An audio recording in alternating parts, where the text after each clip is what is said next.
A beautiful 11-year-old girl snatched from her own bed in the middle of the night. Worst nightmare literally just come true. Just 2 days before Christmas.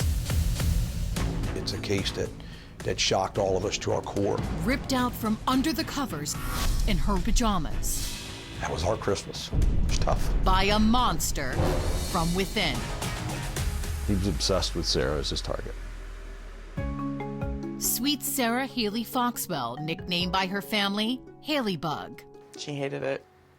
When she hit that age 11, she was like, my name's Sarah, not Haley Bug. She's outspoken, a shining star in her 6th grade class in Salisbury, Maryland. Talk to me about Sarah. She comes from a family of 9 children, and she was right there smack in the middle, and she was the one that was the referee, the lover, the hugger, the one that always had a smile no matter how bad her day was. She always had a smile. And many days were rough for the Foxwell family. As a single parent, Jennifer was struggling to make it, so Sarah and her siblings were temporarily staying with Jennifer's dad and her sister Amy at this converted barn house. It's been a hard road for you. Yeah, it's been a hard road for all of us. But Jennifer was working overtime, determined to make this the perfect Christmas for all her kids. Everybody wanted these weird things for Christmas that year, and Sarah wanted a pair of Chuck Taylors. I didn't even know what they were. December 22nd, as the sun goes down, the temperature dips below freezing, and snow falling outside guarantees a white Christmas. They were running around the house, goofing off. They had had pizza the night before. Around 9, Sarah and her 6-year-old sister Emma playfully skip off to bed. The girls share a room at the end of a long hall, right next to the back door. That sweet moment shared by the sisters now haunts Jennifer. Everybody was just being silly because it was literally like 2 days away from Christmas. Just 10 hours later, Jennifer gets a disturbing call from her sister Amy. She said, Sarah's not in her room. Her shoes are here. Her jacket's here. She's not in the house. She's not outside the house. She vanished. We don't know where she's at. There was snow on the ground. It was 25 degrees outside. I knew immediately something was wrong. Sarah's family calls the sheriff's department immediately. When you first got that phone call and realized an 11-year-old had been missing, did you get that sinking feeling? We did. It wasn't just a simple missing person call. There was more to this one than others.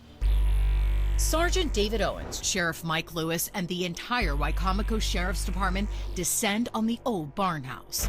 Terrified, they have a kidnapping on their hands. Every sheriff's deputy at this office came back to work. They did not want to spend Christmas with their families while this little girl was still missing.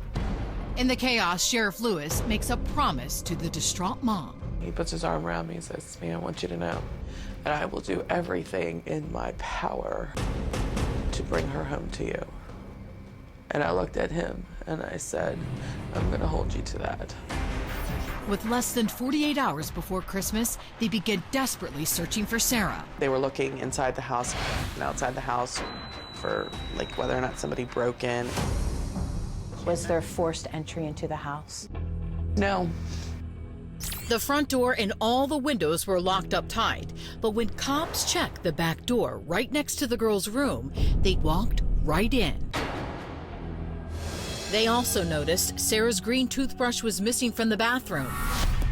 But there was one thing no one could explain. The dog didn't even bark. Then Sarah's Aunt Amy suddenly remembers a key hidden outside for emergencies. She kept the spare key under like this little ceramic frog on the front porch. But when she went to look for that key, it's missing. And little Sarah's family now knows she's in big trouble.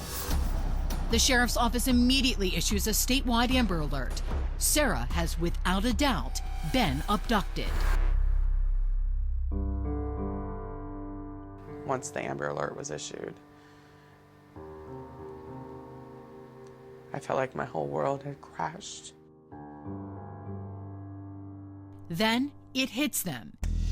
Whoever took Sarah knew about the key The kidnapper was someone that knew them and where Sarah was sleeping. This is as bad as it can be. Then, out of the shadows, a frightened little voice confirms their nightmare. Sarah's 6-year-old sister, Emma, says she has a secret to tell. Emma's telling them somebody took her. She knew him. Up next, She laid there very quietly and listened to and saw everything that went on that morning in that room. Who is he? I really don't even like saying his name. he's the man cops now call pure evil, and Sarah's family invited him in. This man had built trust with this family, and all the while he was building a stage for what his ultimate act would be. Their worst fears are confirmed by Sarah's terrified little sister, Emma. She tugs on her grandma's nightgown, looks up, and blurts out, "I saw the man who took Sarah."